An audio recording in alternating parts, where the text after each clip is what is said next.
Olá, pessoal! Estamos começando mais um Podcast, um programa que só fala de assuntos interessantes e nada mais diferente do que hoje.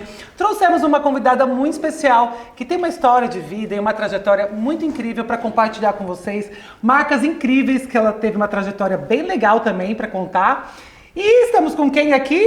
Estamos aqui com Camila Lins, executiva de marketing. E eu joguei para a Andressa apresentar, é que eu ia apresentar ela. Eu joguei, estamos com quem aqui? Com a Camila Lins, tá certo, Andressa. É que eu sempre apresento você antes, eu falo Andressa e aí foi tudo errado, né? É, mas o importante é que vocês curtam, compartilhem, joguem essas informações aí pra todo mundo, porque o conteúdo vai ser muito bom pra vocês. E já deixem um likezinho aí, tá? Agora eu fiz a parte da Andressa. Deixa o likezinho. Deixa o like de vocês, porque isso faz total diferença e o algoritmo entende como conteúdo relevante, gente. Porque é muito relevante tudo que a gente traz aqui pra vocês, não é verdade? Exatamente. E estamos aqui com a Camila Lins. A gente vai procurar saber toda a trajetória dela profissional. E pelo sotaque dela, a gente já percebe que ela não é de São Paulo. De onde você é, Camila? Eu sou de São Paulo, sabe? De Recife, lugar Maravilha. feio, horroroso. Um pouquinho mais habituado, mas ainda sinto muita falta. Praia, família.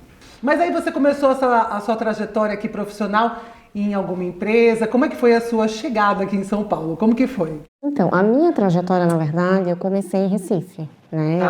Eu fiz administração na Universidade de Pernambuco.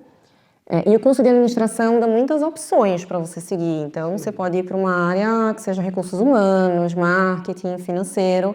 E eu falei assim, eu quero testar tudo, porque eu quero ter muita certeza do para onde eu quero seguir enquanto profissional. E eu disse assim, não, eu quero realmente entender como que é esse universo corporativo, né? Eu quero aprender o glamour por trás das marcas, o que faz uma pessoa ir no mercado e escolher Coca-Cola e não Pepsi, por exemplo. E foi aí que eu falei, não, eu quero seguir dentro do marketing. Aí eu fiz o processo, na época, para Kimberly-Clark, que foi a primeira empresa.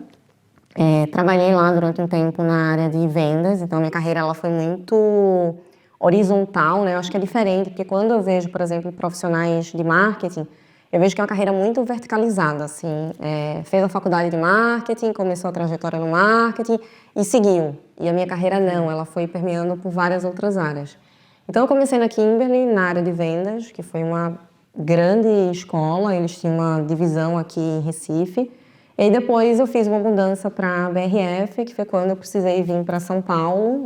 Eles falaram assim, é um intercâmbio de 3 meses, e aí desde então nunca mais eu voltei. Assim. Fiquei no cativeiro presa. Fiquei presa e nunca mais voltei. Mas na BRF você também estava atuando com vendas também? Na BRF eu comecei com trade marketing, uma parte mais de merchandising, o que eu acho que foi super importante.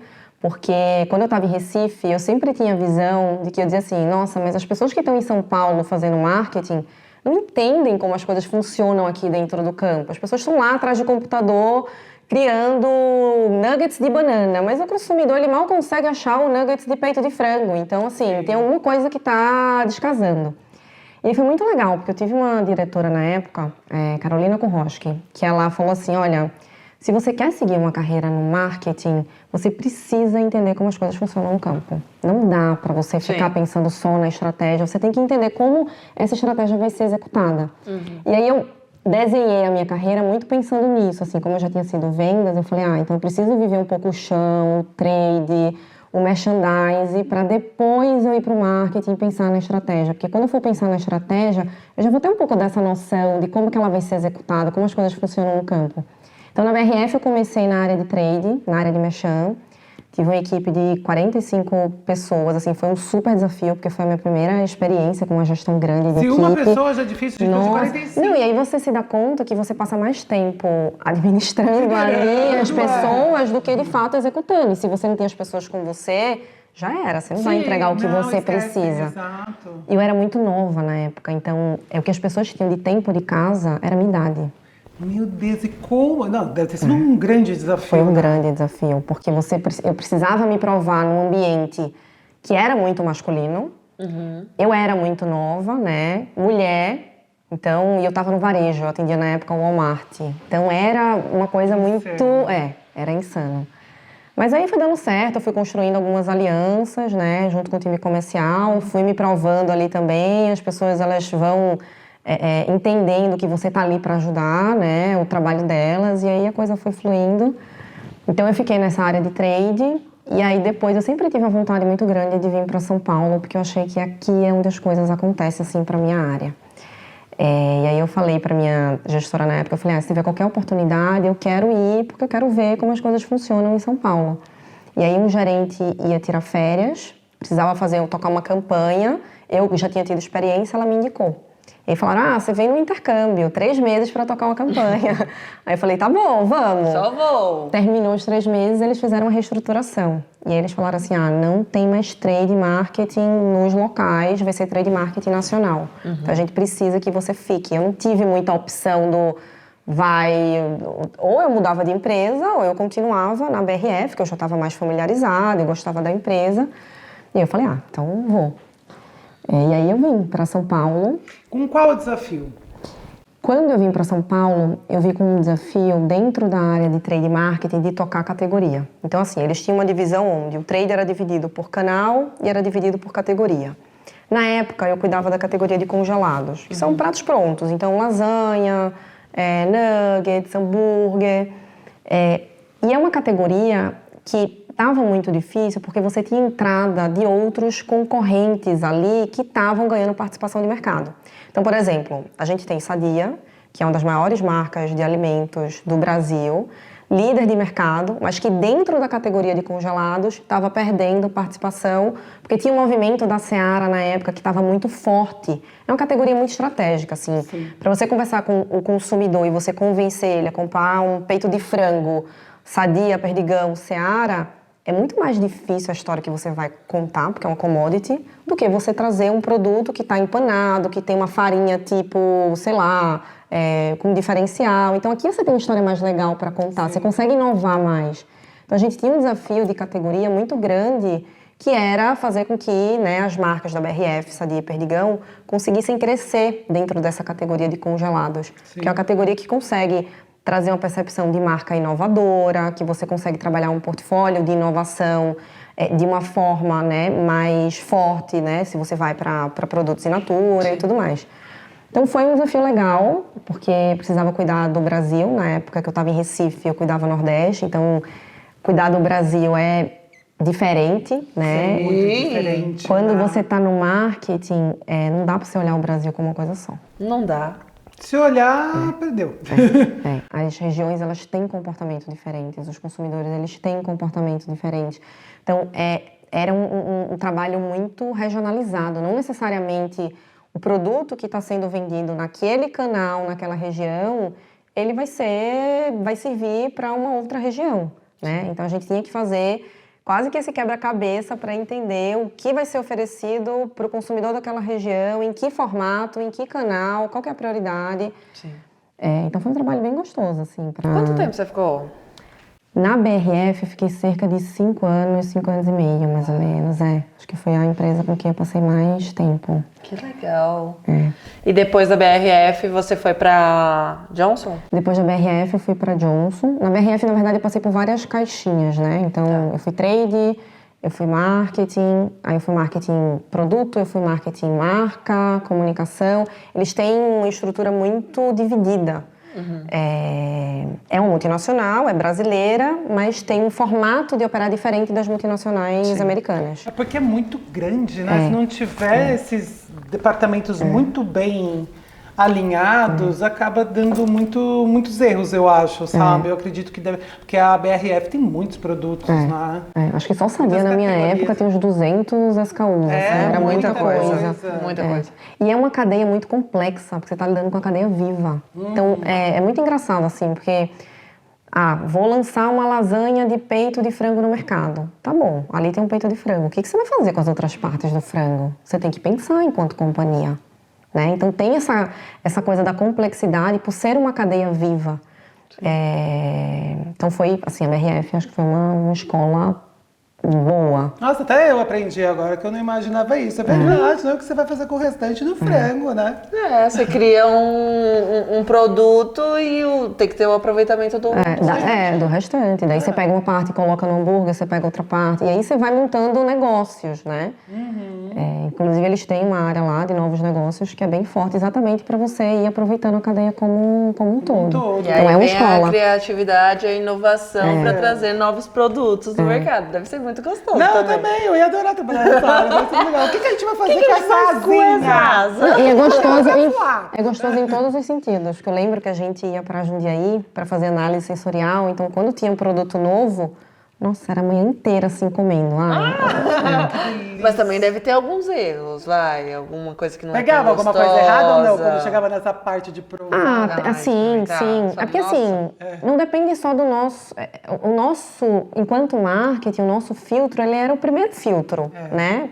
E depois, obviamente, é para o consumidor, porque não adianta nada eu, enquanto gerente, gostar do produto e não tem nada a ver com o que o consumidor está buscando dentro da ocasião de consumo que a gente estabeleceu. Então, a gente fazia esse primeiro filtro, né, com muita pesquisa de consumidor. A BRF, ela investia muito nisso, né? Sadia é uma marca que tem muito investimento, que olha muito para o consumidor. Então, foi uma escola muito nesse sentido, assim, porque, assim, vou lançar um produto, não era no escuro. Sim. Eu conseguia fazer teste com o consumidor, depois ia fazer um teste sei lá onde, depois você conseguia fazer sei lá quantas mil versões. Então, você ia para um caminho um pouco mais assertivo. Quando você tem investimento, você consegue ir para um caminho mais assertivo e aí você entra também num outro problema que é o time. Também não dá para ir para o universo perfeito. Se não vem o concorrente, lança antes de você já era. Mas olha, você falou o que eu tava pensando, que eu fiquei, e prova, e faz não sei o que. Eu falei, caraca, mas às vezes você perde o time das coisas, né? Tem esse risco, né? E isso aconteceu. Quando eu tava lá, na época que deu esse boom, né, de alimentos veganos e tudo mais, o concorrente entrou com uma linha primeiro do que a gente. Então, já tinha um estudo, a gente já sabia que tinha um desejo do consumidor, né? Não necessariamente de pessoas veganas ou vegetarianas, mas existia também uma divergência, porque a gente está falando de uma empresa que o core business dela é proteína animal. Daí eu vou trazer um produto que eu estou falando que só tem vegetal, então a gente precisava encontrar uma narrativa que fizesse sentido para o propósito da marca. Não adiantava a gente simplesmente lançar o produto. Foi daí que a gente falou, até as pessoas que consomem proteína animal, às vezes querem dar ali, né, o seu tempo e querem, segunda-feira sem carne, por exemplo, e querem consumir outros produtos. Então a gente foi meio que por esse caminho. Sendo que até chegar nesse caminho, até construir essa narrativa, a concorrência foi lá e lançou o produto. E daí você já tinha uma demanda de consumidor, né, que eles começaram ali o trabalho primeiro. Então tem muito esse desafio, assim, quando você vai para empresas maiores, eu acho que tem esse lado se tem investimento, você consegue mitigar riscos, porque você vai para caminhos um pouco mais assertivos, mas você não pode perder o time. Às vezes você tem que ir e tem que ir aprendendo e tem que ir, né, monitorando e ajustando, porque se você quer trazer essa sensação de que você é uma marca inovadora, você é pioneira, o time ele é muito importante. Então, vai com o carro andando mesmo? Eu sou muito a favor dessa teoria. Acontece o que aconteceu, com certeza deve ter sido uma experiência para a Sadia isso, e ela deve ter, com certeza, se antecipado nas outras possibilidades de lançamento, porque eu pensei exatamente isso, é um processo mais longo, né, de provar, ver se o consumidor vai gostar, vocês, aí tem todo uma parte muito importante disso antes de um lançamento, que realmente se perde o time, você perdeu tudo, né? Se perde o time, você perde. Por mais que você lance depois, fica sempre veio depois. E aí depois de lá você foi pra Johnson & Johnson, é isso? Depois de lá eu fui pra Johnson & Johnson, no meio da... Eu acho que foi uma das decisões... Você foi contratada e aí veio... Não, já estava... E daí eu falei, veio uma oportunidade que eu achei que era interessante, porque era pra cuidar de Sundown. Falei, nossa, Sundown é a minha infância, né? Sim, eu ia pra praia, Recife, minha mãe só passava Sundown, então tinha uma memória afetiva muito grande, o cheiro. Eu sinto o cheiro de verão, olha que louco. É verão, é praia, né? E aí, Sundown foi muito legal porque era uma posição que ela era 360. Então, ela era uma cadeira local, né, para cuidar do mercado do Brasil. Acho que 90% do faturamento da empresa está no Brasil, mas tinha atuação em outros países da América do Sul, então você acabava vendo quase que o todo da marca. E era muito o que eu queria, porque eu já tinha passado por vendas, por trade, por merchandising, por comunicação. Eu falei, eu preciso de uma marca que eu consiga olhar o todo. Porque, assim, foi a minha trajetória inteira. Eu não quero mais ficar vendo só um pedacinho e estar atuando só em um pedacinho. Eu quero fazer o end-to-end, assim. Eu quero pensar no produto que vai ser lançado e quero montar a estratégia de que canal, que preço, qual que vai ser o material de ponto de venda. E Sundown me entregava essa oportunidade. Legal. Então, eu não pensei duas vezes, assim. Mesmo na pandemia, eu falei, eu vou, né? A Johnson é uma super empresa. Acho que a Johnson ela tem um diferencial de que, como ela tem muitas marcas em segmentos diferentes, você consegue permear ali sem sair da marca mãe. Então, você tem Johnson's Baby, você tem Neutrogena, que está em skin, você tem Tylenol em OTC, né? Você tem muitas marcas que são marcas líderes de mercado, e aí você consegue fazer essa transição, na época eu pensei isso, sem deixar de estar ali dentro da companhia. E aí eu fui pra Johnson, né, pra tocar Sundown. E aí é uma mudança, né, de alimento. Nossa, tudo. Completamente diferente, mas eu acho que é legal, né, o desafio que você pegou de trabalhar, né, o 360, né, que aí você respira mais esse universo. E você acha que nesse período foi aonde você teve um case mais significativo? Ou você tem alguma campanha que você trabalhou que você acha que ganhou o seu coração? Olha, eu acho que cada experiência ela ganhou um pedacinho do meu coração, mas eu acho que a Johnson ela teve uma parte assim que foi bem importante, porque eu acredito muito que marketing é repertório. Certo. Eu consumo muito conteúdo, eu sou casada com publicitário, então assim, eu respiro esse universo. E às vezes a gente acha que uma marca não tem nada a ver com a outra, mas quando a gente vai ver, a gente, ops, eu fiz isso aqui nessa marca, essa aqui está passando por esse mesmo desafio, o que eu tiro aqui de lição e eu consigo trazer? Sim. Quando eu fui para Johnson, que eu fui tocar Sundown, o Sundown estava passando por um momento muito desafiador, que era um turnaround de marca. Então, o Sundown foi o primeiro protetor solar do Brasil, né? Foi a primeira marca a falar sobre fator de proteção. Se a gente para pensar, a gente mora num país que está ali no trópico, né? A questão de proteção solar, ela é uma questão de saúde, ela não é uma questão estética, a gente precisa usar protetor solar. Mas o brasileiro ainda tem muito essa cultura do bronzeado, é saudável, associa muito pegar sol a um momento feliz. Então, não quero colocar protetor solar porque eu quero viver esse momento, é uma coisa muito de sensação, assim. E aí, quando eu fui para Sundown, o Sundown estava com um desafio que era de ganhar margem para a marca, né? Deixar a marca mais rentável, porque a Johnson ela é uma companhia de viés farmacêutico. E tinha um desafio muito parecido com o Sadia, por incrível que pareça, por ser negócios completamente diferentes, porque era uma marca que era líder dentro do segmento, que vinha perdendo participação de mercado para uma outra marca, que precisava rejuvenescer para falar com uma geração mais jovem. Então, Sundown, eu lembro, você lembra, mas a minha irmã, que é 7, 8 anos mais nova que eu, já nem se conectava com a marca. Sundown foi uma marca que durante muito tempo comunicava muito no offline. Então, você via propagandas que eram icônicas. Não, e assim, com Ivete Sangalo, com gente de peso, né? Com gente de peso.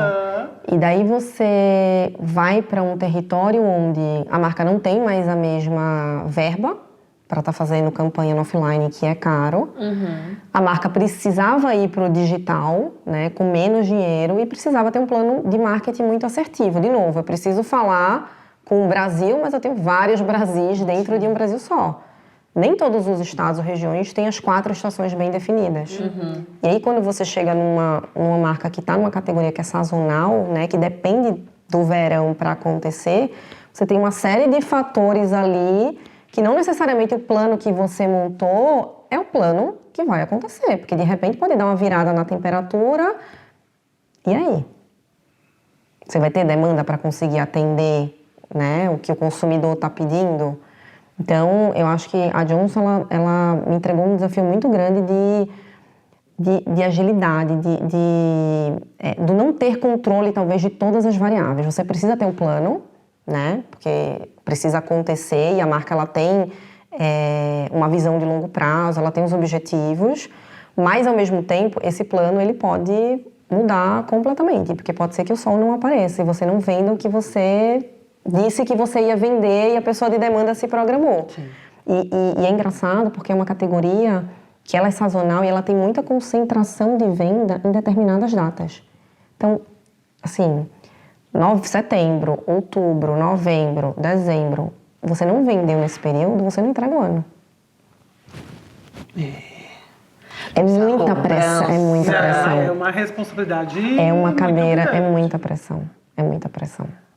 E a partir daí que você também foi sendo direcionada para o dermocosméticos, para Adicos, por exemplo, a partir da sua experiência com Sandal? Sim. Você ficou quanto tempo lá na Johnson? 3 anos e uns quebrados. Só com Sandal? Não, então. Eu fiquei 6 meses com Sandal e aí eles colocaram uma outra marca na minha estrutura, que foi Neutrogena Sunfresh, que é a marca de solar de Neutrogena. Sim. E que tem também uma outra pegada, né? Porque Neutrogena já é uma marca global. Sandal é uma marca brasileira. Sim. Então você tinha muita liberdade ali de mexer em portfólio e tudo, porque 95% do negócio está no Brasil, é uma marca brasileira, você é dona da marca, perfeito, era o cenário perfeito.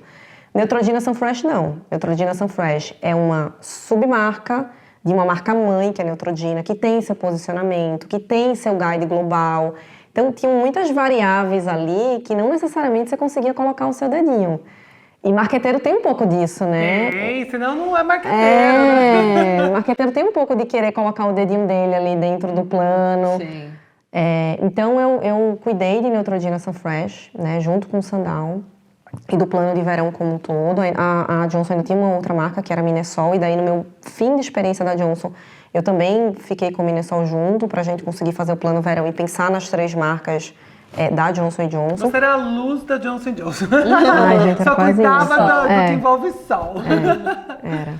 Eu fiquei todo esse tempo só na categoria de solar, porque realmente é uma categoria muito difícil de você operar. É muita pressão, porque é isso, o seu número do ano, o seu número do ano vai ser entregue ali em 4 ou 5 meses. A empresa depende, né, muito do número ali da categoria de proteção solar. É um universo complexo, porque tem muita marca. Muita marca. Hoje em dia tem muitas, né? Eu lembro que até aquela própria Australia Gold, que eu sempre usei muito, adorava a tomar Boticário sol. pegou a licença. Não, qualquer farmácia agora você vê. Antigamente era raro, você tinha que ir em alguém, trazer importado e não sei o quê.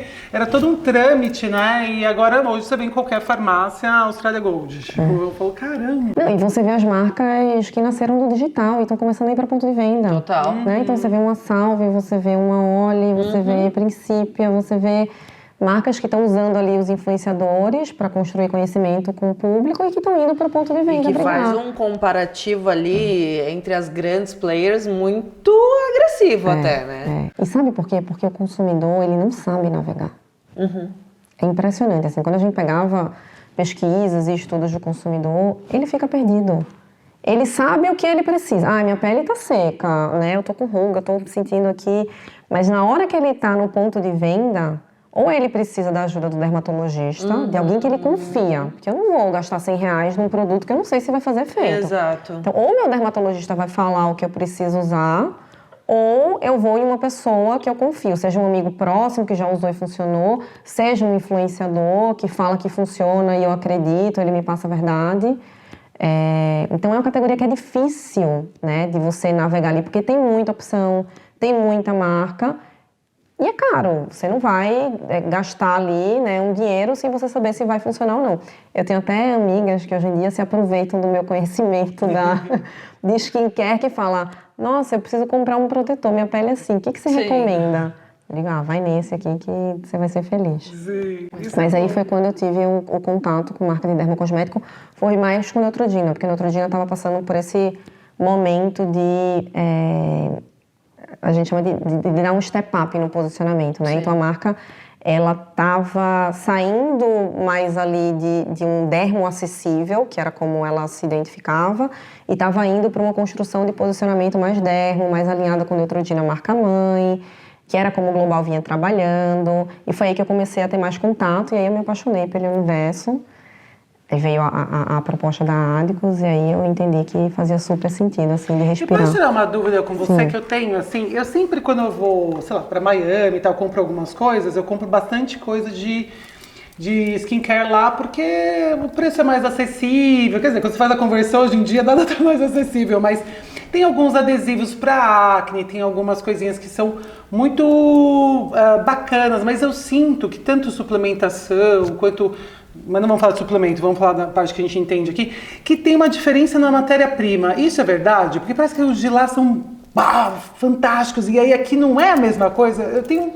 Ou é a minha cabeça, não sei. Nossa, isso é muito o que o consumidor acha. Porque as marcas não falam sobre isso. E esse foi um desafio muito interessante, inclusive quando eu entrei na Adicos, porque a Adicos ela é uma empresa brasileira. Ela tem uma qualidade incrível de produto, de matéria-prima, que inclusive vem de fora, né, para fazer os produtos aqui no Brasil. Mas nem sempre as empresas conseguem falar tudo que tem de ativo.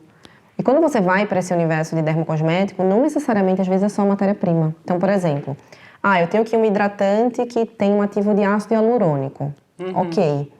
Qual que é o tamanho da molécula? Qual que é a concentração desse ácido hialurônico? Eu só coloquei aqui um percentual que o órgão falou que eu precisava colocar para conseguir claimar que tem ácido hialurônico. E daí não vai fazer o efeito que você precisa. E aí tem um outro ponto também, que a pele, ela é como se fosse um solo.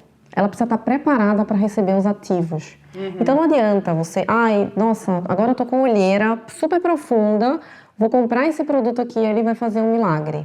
Se a sua pele não está preparada para receber aquele ativo, você está jogando dinheiro fora. Então, às vezes, eu acho que as pessoas elas têm um pouco dessa sensação de que eu vou para fora. Acho que tem um pouco da cultura do brasileiro, de que o que está fora talvez tenha um pouco mais de prestígio. Então, vou comprar aqui e talvez acabe comprando até mais do que gastaria se estivesse aqui. Exato, sou eu essa.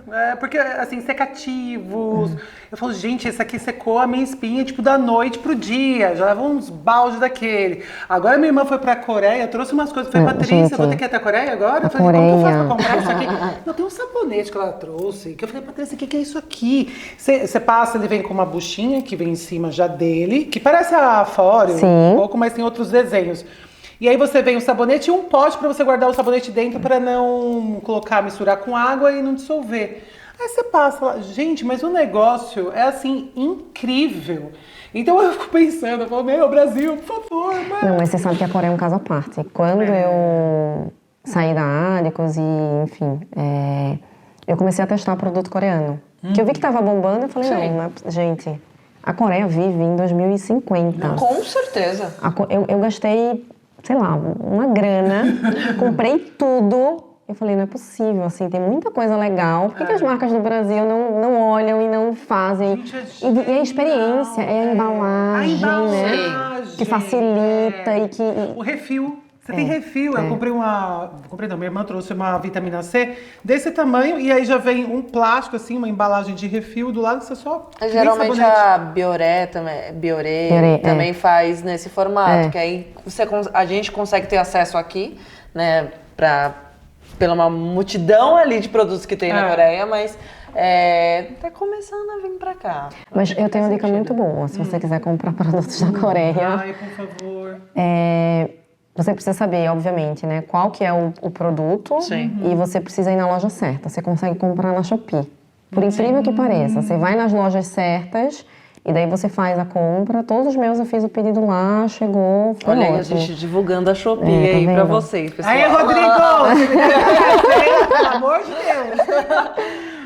Mas aí você consegue ter acesso a esses produtos que são mais diferentes. Porque a inovação não necessariamente ela passa por um produto novo. Às vezes ela pode vir em formato, embalagem, tamanho, em refil, né? Sim. Tudo depende da experiência que você vai entregar para o consumidor. Sim. E aí você foi pra... desculpa. Pode falar. Eu ia entrar num outro assunto, né? Na questão de que a gente tá falando aqui da saúde pra fora, né? No sentido da gente ter cuidados com a pele. Mas você passou por grandes empresas. em diversos formatos. E eu queria entender um pouquinho mais sobre saúde mental. Como que é feito esse trabalho, né? Você passou em diversas empresas. Como que é feito esse trabalho internamente? Né? Você tem alguma experiência para compartilhar com a gente? Até porque a gente recebe profissionais aqui, cada um conta uma história às vezes, sabe? Que a gente fala, nossa, como que é, né? Porque às vezes todo mundo ali do outro lado vê um recorte do que a gente quer. Mas às vezes, como ser humano, a gente tem nossas fragilidades, tem as nossas entregas, tem, né, ser mãe, tem uma série de fatores. Então acho que é legal lá contar também um pouquinho pra gente sobre isso, o que você pensa a respeito. Eu acho que no começo da minha trajetória profissional não se falava ainda muito sobre saúde mental, né? Para mim é algo relativamente novo que eu vejo as empresas falando, abordando, e os próprios profissionais que estão ali dentro da área, eu acho que ainda tem um pouco de receio de trazer o assunto à tona. Eu lembro, e daí até antes de tirar o sabático, eu estava numa palestra de uma jornalista, acho que é Isabela Camargo o nome dela. Ah, ela é ótima. Ela é ótima. Ela teve burnout, né? Ela passou pelo processo enquanto ela estava numa emissora, e daí, uma das empresas que eu trabalhava, ela foi dar uma palestra. E eu lembro que eu tinha uma rotina muito acelerada, né? Porque é isso, assim, a minha carreira, ela foi muito rápida, eu ia mudando, né, de posições, assim, de uma forma muito mais acelerada mesmo. E aí eu tava na palestra e ela começou a falar os sintomas que ela sentiu quando ela teve o processo de burnout. Eu tava, assim, bem despretensiosa, e eu anotando, só dando... Só dando check. E eu falei, gente, eu gabaritei. E foi um choque, porque na minha cabeça, o burnout, ele acontecia da noite pro dia. Assim, se eu tiver um piripaque é porque eu tô tendo burnout. E não é. O burnout, ele não acontece da noite pro dia. O corpo, ele vai te dando sinais. E você, se você não estiver atenta, você vai ignorando, achando que é outras coisas que estão acontecendo, e você vai deixando aquilo ali em stand-by. Então, assim, eu sempre fiz terapia, né? Eu conversava com a minha terapeuta. Eu sempre fui muito uma pessoa dedicada para o trabalho. Eu venho de uma família humilde, então comecei a trabalhar muito cedo. O trabalho, ele sempre teve um papel muito relevante ali na minha vida. Depois que eu virei mãe, eu comecei a entender um pouco, né? O que eu precisava dosar ali de energia para eu conseguir também me dedicar para outras funções enquanto pessoa. Mas aí aconteceu um episódio onde eu estava indo para uma reunião e eu comecei a me sentir mal. Comecei a ter palpitação, comecei a passar mal. E eu cogitei ir para a reunião, eu falei, não, eu sei lá, deve ser alguma coisa, não me alimentei direito, vai passar, deve ser um mal-estar. Mas eu não consegui chegar na reunião, porque eu realmente passei mal. Assim, sintomas, parece que eu estava infartando. Então, assim. mas quais são os sintomas? Até para todo mundo, né, identificar, porque no momento que você estava lá na palestra da Isabela, você foi ticando. O que eram esses... Os tiques. Alguns sintomas vieram antes, né? Então, por exemplo, eu comecei a ter muita crise de insônia. A cabeça, ela não parava. Parece que você quer parar para dormir. Né? Começa, né? Você quer parar para dormir. Sem dormir em casa. E a cabeça tá assim. Você não consegue parar a cabeça. Então, eu tive muita crise de insônia. Eu comecei a ter muita crise de ansiedade. Sabe o meme do domingo? Nossa, chegou o domingo, meu coração... Eu tava assim. Chegava o domingo, eu já pensava, nossa, tipo, já tem 1000 coisas para resolver. Eu não conseguia me desconectar, assim. Chegava os finais de semana para ficar com a minha família, a minha cabeça, ela tava 100% ali no trabalho. Sim. E aí, o meu corpo, ele começa a mostrar muito... estômago e pele, né? Então, a minha pele, chegou uma época que ela tava, assim, pipocada de espinha. Eu não conseguia fazer atividade física, porque eu estava imersa ali dentro do universo de trabalho, então eu acabei engordando, né, ganhando peso. Estômago, eu começava a sentir dores de estômago, mas de novo, para mim eram coisas que não estavam conectadas entre si. Pele, ok, talvez eu esteja tendo acne da mulher adulta. Estômago é porque eu não estou conseguindo me alimentar direito, estou almoçando 5 horas da tarde, mas isso não é um problema, então o estômago está doendo por causa disso. A ansiedade é porque tem alguma responsabilidade durante a semana que você já sabe, Isso. então você já cria isso. Não que cada uma delas se complementam, né, para um resultado final, né?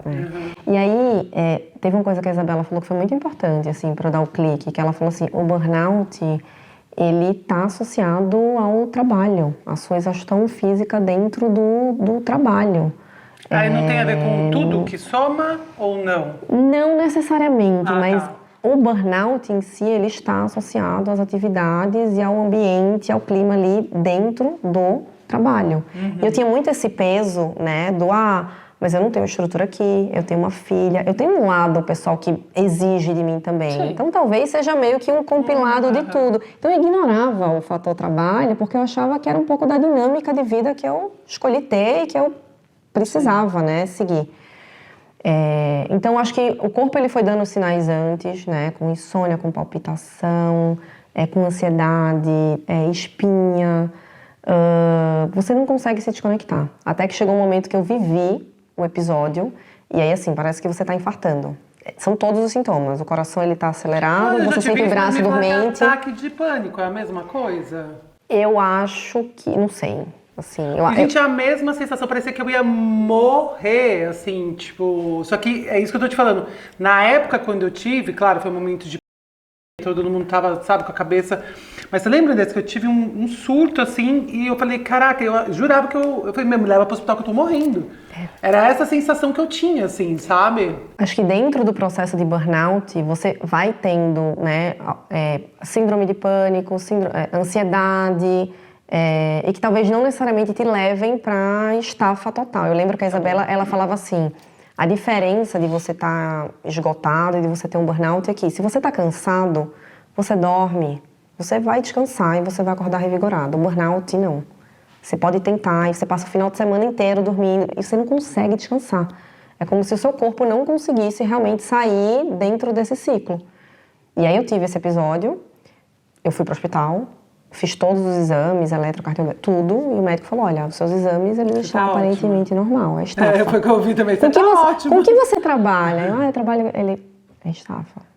E daí foi quando eu voltei para minha terapeuta, aceitei, porque eu acho que o primeiro passo de você se tratar é você entender a sua situação, você aceitar, e você fala, olha, não sou a super mulher, não sou uma máquina, não consigo dar conta de tudo e tá tudo bem, não sou uma máquina, então preciso de ajuda, né? E daí eu fui pra terapia, eu tinha recomendação médica de me afastar, teimosa, resolvi não me afastar, mas fui tentando buscar outros caminhos, né? De área, de conversas transparentes com a empresa, de comunicar, né? Junto com a minha gestão, fui tentando negociar ali prazos, tirar uns dias ali, antecipar alguns dias de férias para eu conseguir, né, descansar e colocar a cabeça em ordem. Então, eu acho que a gente está num momento hoje onde empresas que estão um pouco mais estruturadas e como tem mais pessoas falando sobre isso, você consegue ter um paro, né, assim, maior para você conseguir driblar essa situação. Eu lembro que na época que eu tive o burnout, né, e, enfim, depois eu segui, outras pessoas na mesma companhia também passaram por esse processo, precisaram se afastar e tudo mais. A empresa forneceu ali as ferramentas que podia para que as pessoas realmente fossem cuidar, porque assim, se a gente não está bem com a gente, não vai conseguir Mas pegar. é engraçado, que bom que a empresa fez isso, porque não são todas que vêm por esse lado, acabam vendo como algo de agora tudo é burnout, os mimimis, como se você não tivesse o direito de não estar bem, né? Então eu acho que isso é muito importante as empresas, né, ficarem e estarem preparadas, porque hoje você vê desde jovens que estão iniciando a carreira, que nem tem experiência direito, mas já sente aquela pressão, aquela responsabilidade, né, de ser alguém na vida e tal. E, cara, explode. Explode, né? Então a gente tem que se olhar e se observar também, né? Eu acho que é um ponto importante também, essa questão que você falou do jovem.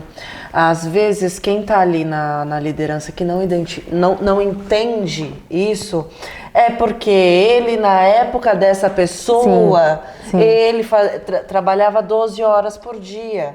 É porque ele, sei lá, fazia 1000 coisas e que esse profissional faz uma só, e dessa uma só ele tá ficando com um determinado problema. Então eles fazem um comparativo e não tem que se comparar. Cada ser humano é único no sentido de se sentir. E às vezes esse profissional também tem uma vida pessoal que ninguém nem imagina. Exato. Né? Então, como que eu vou julgar uma pessoa jovem? Tá agora, tudo mimizento, tudo... Gente, vamos tentar olhar, porque eu acho que a saúde mental, ela tem que ser muito importante como a saúde física, né? Porque a saúde física, ela interfere no seu mental. Sim. Se você não faz o físico, não se movimenta, não treina, não faz... A maioria das pessoas que a gente traz aqui no nosso podcast, raras não treinam, né? Raras. A maioria treina, faz esporte, vai... Por quê? Você não aguenta porrada. Você não aguenta, ainda mais depois de uma idade. Você não aguenta. Então, se você não tá bem com a sua saúde física, o mental você pode ter certeza que não vai estar. Que afeta, né? E melhora muitas vezes. Então, eu treino, sempre fui sedentária, treino hoje há 4 anos, por conta e não paro mais. Eu falo pra Andressa, tem meu horário, marcou reunião num dia que vai, é externa. Eu fico preocupada de não treinar. Entendeu? Vanessa, que era cerveja, cigarro, sabe? Então eu tive que mudar esses meus hábitos. Inclusive, quando eu ainda estava fumando, ainda estava nesse processo de me dedicar ao esporte. E eu acho que o esporte, falar para os jovens, para quem for, gente, se enfia nisso, se enfia. É no pilates, é na dança, na caminhada, aonde for, porque isso ajuda muito na saúde mental. Ou um amparo, pelo menos, né? E eu acho que se conhecer também, principalmente, né? Entender qual que é o seu limitador, né? Isso. O momento em que você tem que dar aquele break, aquele momento de se calma, né? eu preciso cuidar de mim, né? Porque querendo ou não, a gente mergulha no trabalho, a gente vive muito mais no trabalho do que às vezes, né, com as nossas questões pessoais. A gente tem muita responsabilidade então, também. É importante, né, ter esse olhar para si mesmo, né, se olhar no espelho e falar assim, eu tô pronta, eu tô preparada para continuar ou não, eu preciso me cuidar, eu preciso reconhecer para poder avançar. Tem dias que eu tô com a Andressa, somos sócios também, né, a gente não tem só um podcast. Tem que a Andressa falando desse, hoje eu não tô legal. Hoje, de verdade, você já me conhece, hoje não é um dia que eu vou conseguir aprovar isso aqui. Tá tudo bem. O ser humano é assim. Ele é mais mulher, né? Que vive ali nos altos e baixos. No almoço, às vezes eu falo, Andressa, eu estou almoçando. Depois eu poderia responder. Mas eu falo, não vou ver na hora do almoço, porque eu sei que ela não está almoçando, que ela não está fazendo a parte dela. E que eu tô lá. E eu falo, não, estou no meu horário de almoço. Por mais que a gente seja dona. Mas eu falo isso porque eu preciso ter o meu horário da comida. Mas tem dia que eu gosto de resolver coisa no almoço. Mas tem dia que eu falo, eu não quero. Eu quero ficar aqui, eu quero ficar por conta disso. Então, eu acho que a gente tem que ter esses limitadores, se conhecer e entender quando eu não tô bem. Isso aqui é urgente? Não é urgente. É o que eu falo pra eles. A nossa empresa depende da gente. Se a gente não trabalhar, não fizer, não sei o quê. Não é que é um pouco mais fácil, mas é uma responsabilidade muito grande. Porque depende do salário, agora é nosso. Exato. Né? Então, se eu não fizer, como que vai fazer? Então, isso também vira uma pressão, mas a gente não coloca como uma pressão. A gente coloca como algo, tá bom, tá acontecendo isso. Então, vamos por aqui. A gente achou caminhos.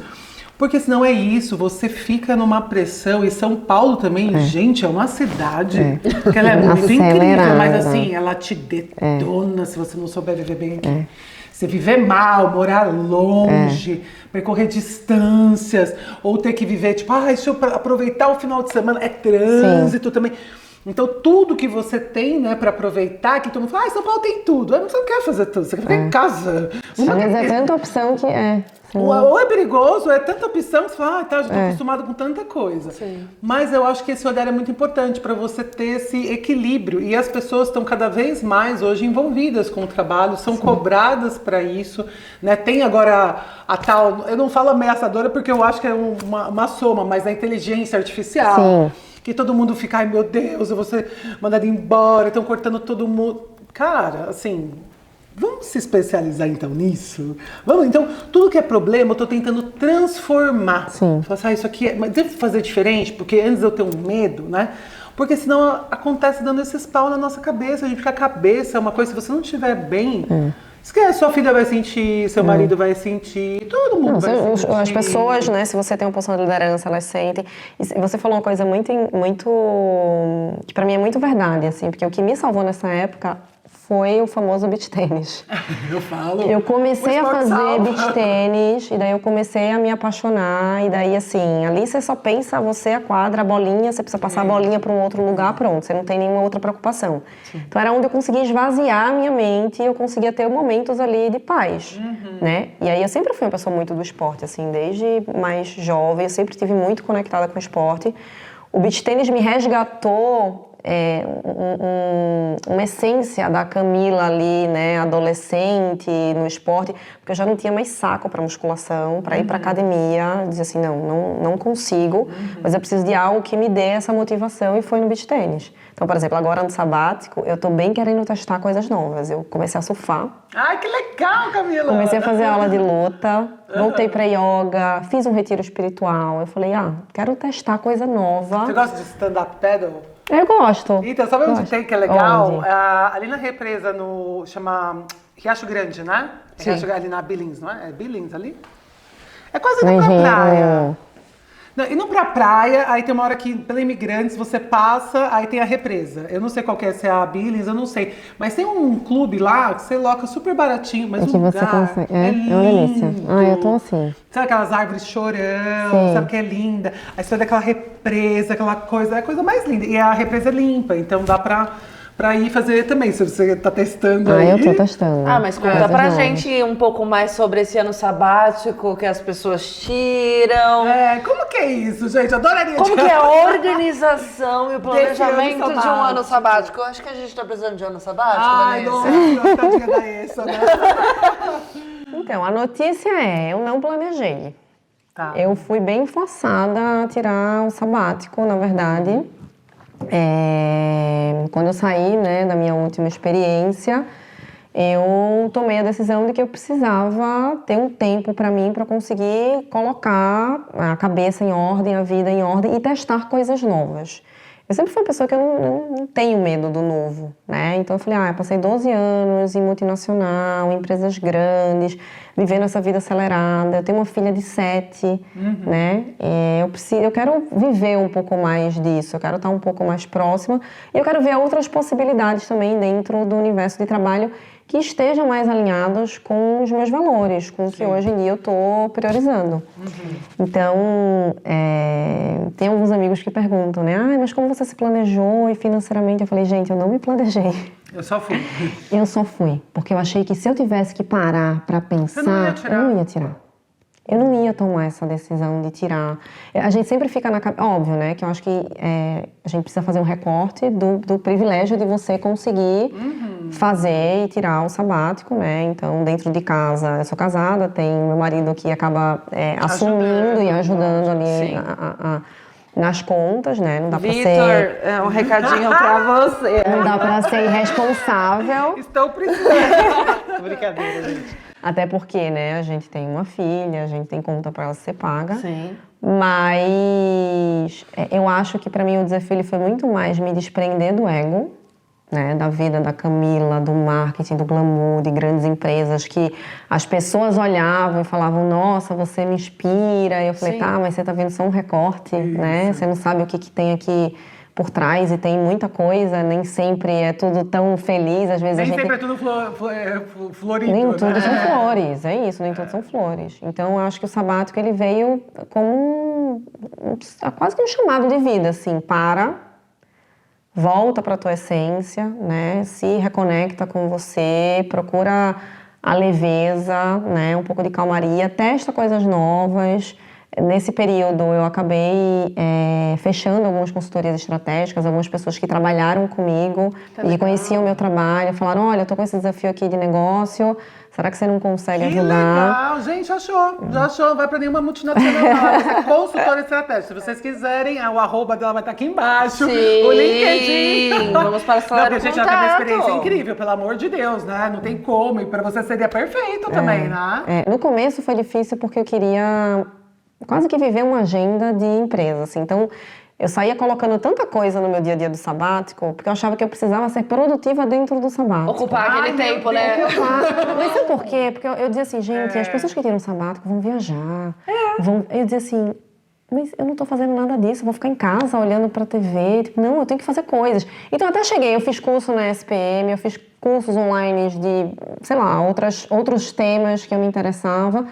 Até que eu falei, não, para, só vive, respira, acorda sem ter nada pra fazer e vê o que você quer fazer. Isso. E daí eu comecei a viver um pouco desse mundo. E aí quando apareceram, né, essas oportunidades de trabalhar como consultora estratégica, foi muito legal, porque eu comecei a ver uma liberdade que talvez antes eu não tinha tanto, por conta de uma dinâmica corporativa, que eu falei, esse aqui é interessante, acho que faz sentido, tem a ver, tem propósito, tem impacto, eu vou conseguir contribuir, também vou aprender, quero. Aqui acho que não, que acho que vai consumir muito tempo, muito esforço, que eu acho que não vai fazer sentido para o meu momento. Então você ter essa liberdade de você, aqui eu vou, aqui eu não vou, para mim assim tá sendo Fantástico. sério, fantástico. Porque eu acho que também tem uma tendência de alguns profissionais, né? Porque assim, por mais que você super se adeque a várias corporações, o multinacional, não importa.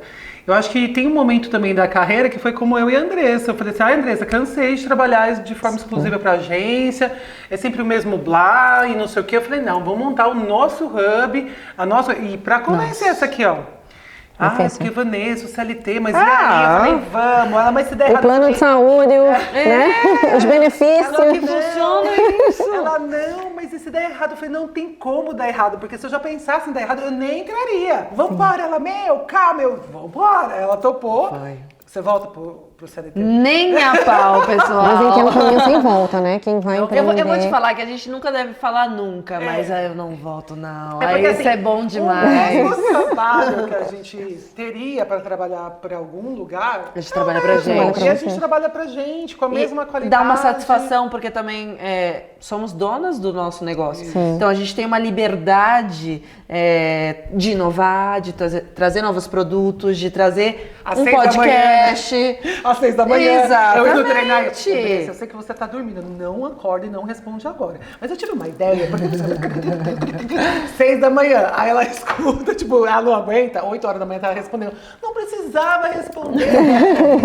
Deixa pra depois das 10. Agora não precisa e tal. É isso. Mas eu acho que é isso. Eu acho que assim, a gente perde um pouco também o filtro de trabalho, né? Porque assim, ou começa a trabalhar também muito cedo. Sim. Por isso que eu ou coloco vai a até regra muito do tarde. almoço, pra gente poder, pelo menos no almoço, a gente se privar disso. Mas a gente vai ou até mais tarde, ou começa muito cedo. Mas, mesmo assim, é uma coisa que, assim, eu adoro trabalhar pra mim. Eu adoro ter essa liberdade, né? de decisões. Tipo, o caminho vai por aqui, ou vai por ali e tal. Até esperar alguém decidir. Sim. Então... talvez, eu acho difícil, né? Porque muita empresa vai tentar depois te fazer proposta, mas Sim.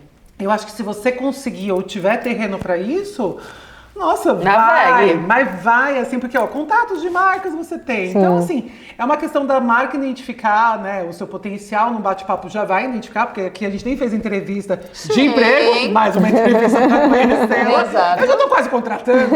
Mas a gente, ela pode fazer parte do nosso ramo. Ela pode fazer parte do nosso ramo, mas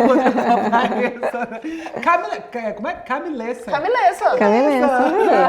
Mas é engraçado que você pode ter uma surpresa aí, né? No sentido de, putz, olha, várias pessoas estão me procurando realmente, você faz um projeto pontual. Sim. Beijo, E tchau. outra coisa, não se cobre. É aquilo que você estava falando sobre o seu ano sabático.